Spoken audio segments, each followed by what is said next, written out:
Has the Liberal Party under Justin Trudeau changed so much that many people who would vote Liberal are not going to vote Liberal?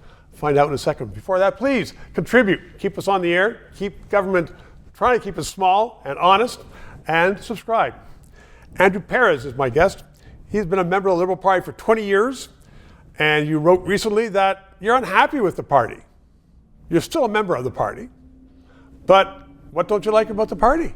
That's right. So I joined the party 20 years ago this spring when Paul Martin was headed towards the 2004 election. And I've been a partisan, a Liberal strategist, a volunteer on campaigns ever since.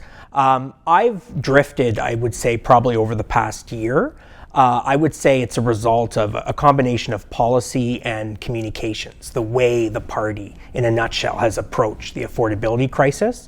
I really believe the party has failed to meet the moment, both in terms of policy, in terms of the deficit spending we're seeing in some of these massive social programs that are being rolled out with $40 billion price tags like National Pharmacare, which is actually, experts will tell you, is probably not the best approach to fill the gaps, but also the lack of strong communications in terms of meeting people where they're at. Obviously, the carbon tax, the consumer carbon tax went up on April 1st.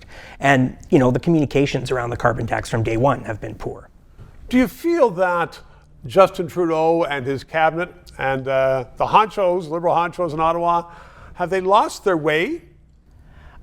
Yeah, I think to some extent, yes, coming out of the 2021 election. And I hearken back to your time, Stephen, when I was just joining the party. The party, was represented a broad coalition of interests. You had business people in cabinet, you had more what we'd call social liberals in cabinet, and they were able to balance out an agenda. It was a big tent. It was a big tent. And one could argue it's never been a big tent under Trudeau, but at least in the first term, you had the Scott Brysons and the Bill Morneaus and the Ralph Goodales around the table, the late Jim Carr, who understood business, who understood economics, who understood balancing those interests. And as Mr. Trudeau's tenure has gone on, we've lost almost all of those voices. And so I don't see that balance at the cabinet table today. So is it irretrievable, or just is the Liberal Party finished? I hear from a lot of people, they say it's finished, but it's still a brand name. Look, I'm experienced enough to know it's never wise to bet against the Federal Liberal Party of Canada. I think, look, we're headed towards an election in probably 18 months.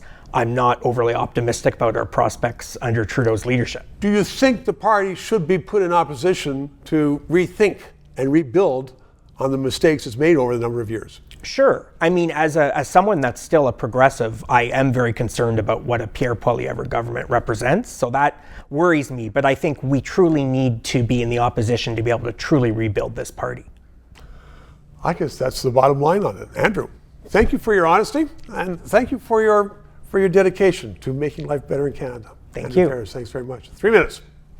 This show provides independent analysis of the issues. We are not paid by the government. And as I am finding, so much business in Canada relies upon various governments that they don't want to sponsor or advertise on a show which may become controversial, which talks about liberty, freedoms, sometimes criticizes government. I've had guests on that support the government. But people are saying, you know what? We don't want to bite the hand that feeds us, i.e. government, which is why I hope you'll subscribe and contribute to keep this show on the air.